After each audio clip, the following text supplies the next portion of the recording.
छात्रों good morning.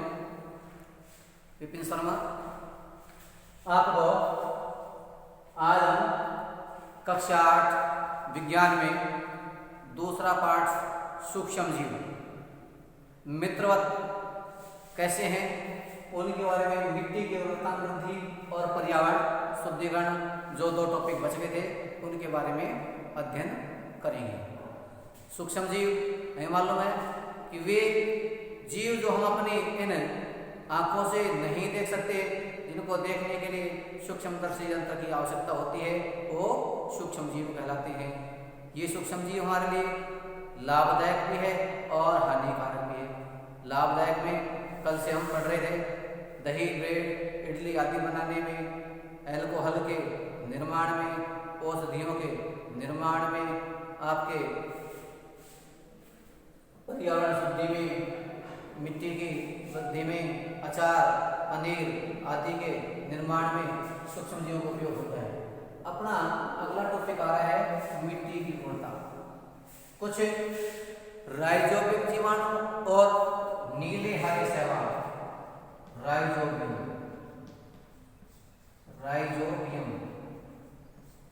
जीवाणु व नीले हरे शैवाल। नीले हरे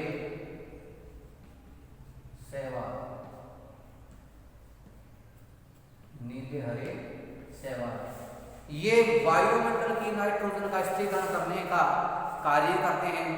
जो वायुमंडलीय नाइट्रोजन होती है वो जल के माध्यम से, तड़ित के माध्यम से नाइट्रेट यौगिकों को बदल करके जो जमीन में पहुंचती है, उसका ये नीले हरे शैवाल और राइजोबियम जीवाणु मिट्टी में पौधे के लिए उपयोगी यौगिकों में बदल देते हैं उसको, जिससे पौधे जड़ द्वारा उसका अवशोषण कर लेते हैं और अपने प्रोटीन से संबंधित खाद्य पदार्थ है उनके निर्माण में उस नाइट्रोजन का ये उपयोग करते हैं। तो नीले हरे शैवाल और ये क्या करते हैं, नाइट्रोजन स्थिरीकरण का कार्य करते हैं। नाइट्रोजन स्थिरीकरण, वायुमंडल में नाइट्रोजन का जो अनुपात है वो बराबर कैसे बना रहता है, इसके लिए पौधे भी उसमें बहुत अधिक उपयोगी हैं। कुछ दाल या फली वाले पौधे, उनकी जड़ों में राइजोबियम जीवाणु पाए जाते हैं। ये राइजोबियम जीवाणु मिट्टी से नाइट्रोजन का जो कहते हैं नाइट्रेट यौगिक बदल करके उनको और जड़ों द्वारा पौधे के अवशोषण में सहायता करते हैं और वह नाइट्रोजन जाकर के आपके प्रोटीन पदार्थों का संश्लेषण करते हैं और वह प्रोटीन पदार्थ जब कोई जंतु आदि खाते हैं तो वह उनके शरीर में चला जाता है। जब वो अपघटित होते हैं तो वापिस वह नाइट्रोजन कहाँ चली जाती है, वायुमंडल में या मृदा में विलीन हो जाती है। इस प्रकार ये क्या करते हैं, नाइट्रोजन का स्थिरीकरण करते हैं, मिट्टी की उर्वरता में वृद्धि करते हैं। ये क्या करते हैं, मिट्टी की उर्वरता शक्ति बढ़ जाती है, मिट्टी की उर्वरता बढ़ जाती है। वायुमंडल से ये नाइट्रोजन को नाइट्रेट यौगिक में बदल करके मिट्टी में और क्या करते हैं, मिट्टी की उर्वरता शक्ति बढ़ जाती है, मिट्टी में नाइट्रोजन की पूर्ति हो जाती है। मिट्टी में नाइट्रोजन की पूर्ति के लिए इसके अलावा हम जो कार्य करते हैं, क्या डालते हैं, आप पोटाश डालते हैं, एनपीके आता है, एनपीके नाइट्रोजन फास्फोरस पोटेशियम, ये तत्व है, इनकी पूर्ति करते हैं खाद छिड़क करके या सीड ड्रिल मशीन द्वारा खेत में इसकी बिजाई करके हम भूमि में नाइट्रोजन, फास्फोरस, पोटेशियम की पूर्ति करते हैं। डाइअमोनियम फास्फेट डीएपी, इसमें भी आपके खेत में इसमें ammonia di ammonium phosphate, ammonia में नाइट्रोजन होती है, उसके माध्यम से नाइट्रोजन की पूर्ति होती है। यूरिया खाद है, उसमें भी नाइट्रोजन की पूर्ति होती है। ये तो हमारे कृत्रिम साधन है, क्योंकि ये कृत्रिम साधन है, इन्हें कहते हैं उर्वरक कहते हैं। इन उर्वरकों के माध्यम से हम कृत्रिम रूप से अपने खेत में अपने फसल के लिए नाइट्रोजन की पूर्ति करते हैं। इसके अलावा जो राइजोबियम जीवाणु और नीले हरे शैवाल है वो प्राकृतिक रूप से मिट्टी में नाइट्रोजन की पूर्ति करते हैं और मिट्टी की उर्वरा शक्ति बढ़ा देते हैं, उससे हुमस भी अधिक हो जाती है और हमारे पादप हैं वो अच्छी वृद्धि करते हैं, अच्छे फलते फूलते हैं। दूसरा है पर्यावरण शुद्धिकरण। दूसरा टॉपिक है अपना पर्यावरण शुद्धिकरण। पर्यावरण शुद्धिकरण में जो हमारे घर में अपशिष्ट पदार्थ हैं, सड़े गले पदार्थ हैं या गांव आपके कोई पशु आदि मृत अवस्था में हो जाते हैं तो हम उनको गांव से बाहर किसी ऐसे स्थान पर बाहर डाल देते हैं ताकि उसकी दुर्गंध भी हमारे घरों तक नहीं पहुंच पाए। तो सूक्ष्म जीव क्या करते हैं, उसको कुछ दूसरे जानवर, कुत्ते हैं, चील हैं, कुछ और हैं, वो उनको खा करके नष्ट करते हैं। तो उसमें कुछ खिली अवस्था में बच जाते हैं तो उसमें सूक्ष्म जीव स्वतः ही उत्पन्न होते हैं और उसको अपघटित कर देते हैं। तो इस प्रकार सूक्ष्म जीव क्या करते हैं, पर्यावरण की शुद्धिकरण करते हैं। हमारे घरों में जो सड़ा गला अपशिष्ट पदार्थ है उसको हम एक स्थान पर डाल देते हैं तो मिट्टी में उपस्थित सूक्ष्म जीव उसको अपघटित करके और हुमस में या खाद में परिवर्तित करते हैं जो हमारी फसलों के लिए बाद में उपयोगी होता है। अब इसके लिए हमें क्रियाकलाप दिया है किताब में। क्या दिया है? क्रियाकलाप। क्रियाकलाप या गतिविधि। इसमें क्या होते हैं, देखिए दो गमले लेकर के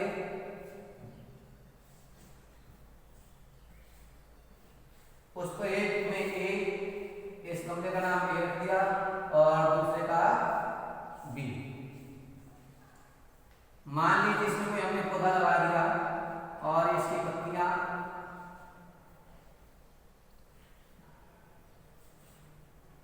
और दूसरे पौधे में भी हमने गमला लगा दिया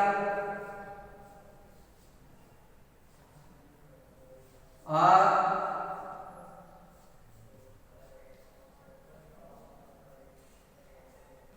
एक गमले में नंबर जो पहला गमला है इसमें हम क्या डालते हैं, मिट्टी और सड़ी गली पत्तियां डालते हैं। मिट्टी डाल दी इसमें तो और पत्तियां, सब्जियों के छिलके, गोबर आदि डालते हैं। और दूसरे में क्या डालते हैं, इसमें हम लौह प्लास्टिक के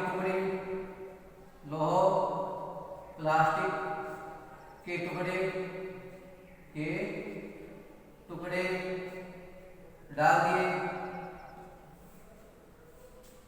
लोहा डाल दिया, प्लास्टिक के टुकड़े डाल दिए, कांच के टुकड़े डाल दिए,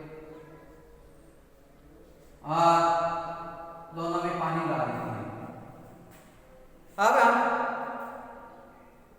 कुछ दिन पश्चात देखते हैं कि जो गमला ए था इसके अंदर जो हमने पदार्थ डाला था उस पदार्थ से इस पौधे को खाद प्राप्त हुई, इसकी वृद्धि स्वस्थ हुई, ये अच्छा स्वस्थ रूप से स्थिर वृद्धि की पौधे ने। और जो दूसरा था उस पौधे के विकास में कुछ अंतर दिखाई दिया। ये पौधा इतना विकसित नहीं हो पाया जितना एक गमले वाली मिट्टी, सब्जियों के छिलके, गोबर आदि का। कारण क्या है, इस मिट्टी में कुछ सूक्ष्म जीव होते हैं। यहाँ पे मिट्टी डाल दी, थोड़ी सी मिट्टी डाल दी, लेकिन कुछ मात्रा में मिट्टी, अधिक मात्रा में ये चीजें थी। और इसमें मिट्टी के साथ सब्जियों के छिलके थे, फल के छिलके थे, गोबर था, अपशिष्ट पदार्थ थे। ये इसमें जो सूक्ष्म जीव थे, इस सब्जियों के छिलके, गोबर आदि को क्या कर दिया, इसको अपघटित करके और खाद में परिवर्तित कर दिया। इससे इसमें हुमस की मात्रा अधिक होगी, पौधे को अधिक पोषक तत्व मिले।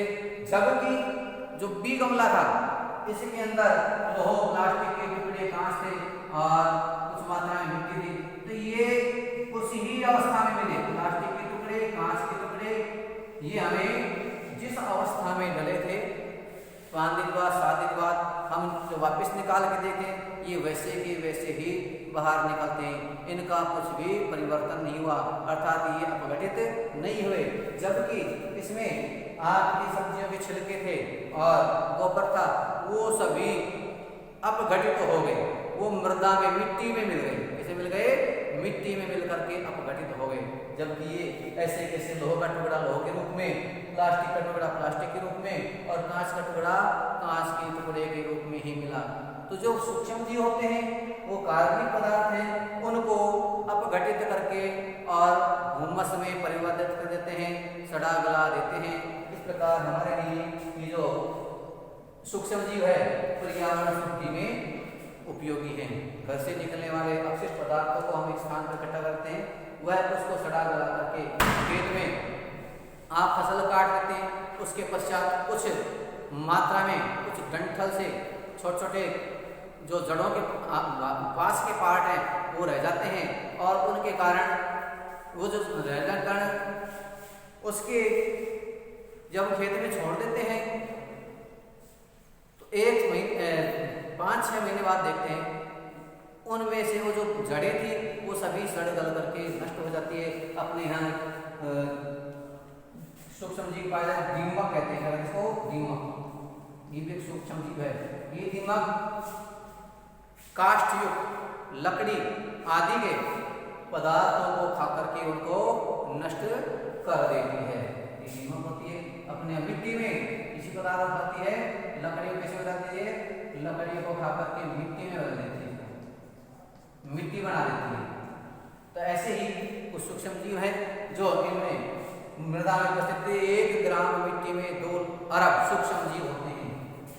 1 ग्राम मिट्टी में कितने होते हैं, 2 अरब लगभग सूक्ष्म जीव होते हैं। 2 अरब सूक्ष्म जीव पाए जाते हैं।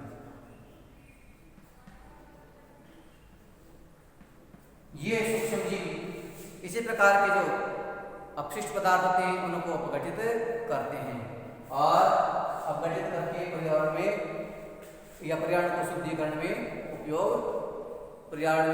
में उपयोगी होते हैं।